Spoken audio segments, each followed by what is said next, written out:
Super, vous êtes en train de progresser. Je suis vraiment content que vous suiviez cette formation. Nous voulons traiter maintenant deux erreurs que les prédicateurs font généralement lorsqu'ils veulent se lancer dans la prédication. La première erreur, c'est de se dire que la préparation est inutile. Ils disent que c'est un manque de foi. Le prédicateur dit, vaut mieux y aller avec l'intimité que j'ai avec le Saint-Esprit. C'est exactement ce qui va suffire pour délivrer le message. Me préparer? Pourquoi me préparer? Moi, je jeûne tous les jours. Non, moi, je cherche Dieu comme never. Même, moi, je cherche Dieu. Ils utilisent Psaume 81, 11 en disant, où il est écrit, ouvre ta bouche, je la remplirai. Un texte hors contexte, avec beaucoup de diligence. C'est une méthode irresponsable, pour être franc avec vous, et une naïveté incroyable. Ces personnes débitent souvent, généralement, des erreurs et des hérésies qu'on n'attribuerait certainement pas à Dieu.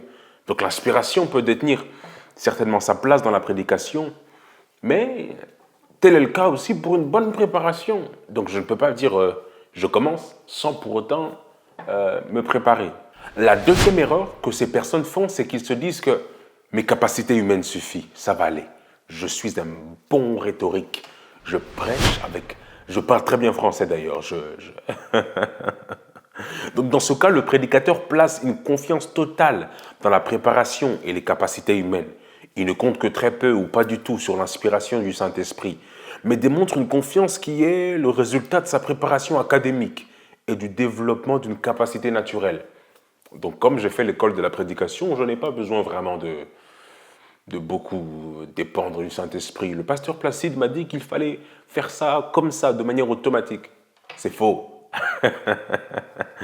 Il est certain que la prédication académique peut permettre de produire un très bon discours et un très intéressant, très convaincant. Toutefois, seulement l'onction de l'Esprit sur le message qui communique la vie au peuple de Dieu n'y est pas. La vérité est qu'un ministère efficace a besoin de ces deux aspects, l'aspect humain et l'aspect divin. Dieu peut certainement bénir et oindre des pensées qui ont été l'objet des prières diligentes et d'une préparation soignée. Préparez-vous soigneusement, préparez-vous dans la prière. Prenez la résolution de donner le meilleur de vous-même. Assurez-vous de placer votre confiance en Dieu et non en vous-même. Ayez toujours de l'assurance que Dieu bénira votre message de son onction. Il est très important de savoir ceci. Un bon équilibre entre l'humain et le divin sont tellement importants. Je me prépare, mais pas non plus à ne pas laisser un espace au Saint-Esprit.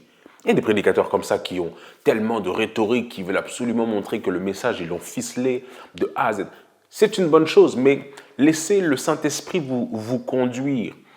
Donc, il y a un élève qui m'a posé la question. Il m'a dit, pasteur, alors est-ce qu'il faut être préparé ou pas préparé?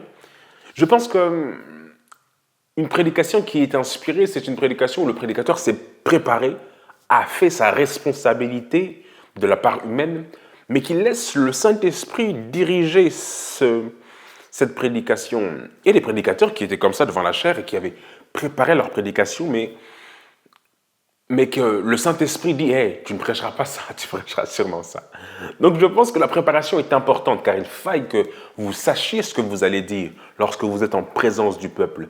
Lorsque vous avez cherché Dieu dans votre secret et qu'il vous a donné les révélations, il vous a communiqué la révélation et que vous, maintenant, vous êtes sur le point de la présenter, il faille que vous sachiez ce que vous allez dire. Sinon, y aller de manière improviste peut créer de fois de grandes erreurs. Donc, ce bel équilibre entre humain et divin est très important. Je me prépare, mais le Saint-Esprit aussi se prépare. Il veut parler au travers de moi. Alors, j'amène ma partie et le Saint-Esprit amène sa partie. Je suis très, très équilibré. J'ai confiance en Dieu. Il le fera, mais je veux me préparer. J'ai confiance en Dieu. Il parlera au travers de moi, mais je me prépare avec lui. Votre préparation, finalement, n'annule pas l'action du Saint-Esprit. Le Saint-Esprit n'a pas pour but de supprimer votre mémoire, très important, ou d'annuler vos réflexions, parce que c'est lui qui vous les a insufflées dans votre temps de préparation.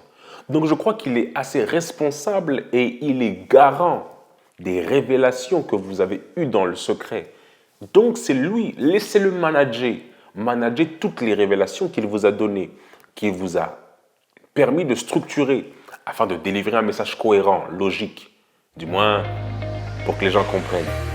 Donc le bel équilibre des deux est très important. Évitez de faire cette erreur de dire je vais aller à l'improviste et l'erreur de se dire j'irai par mes compétences. Attention.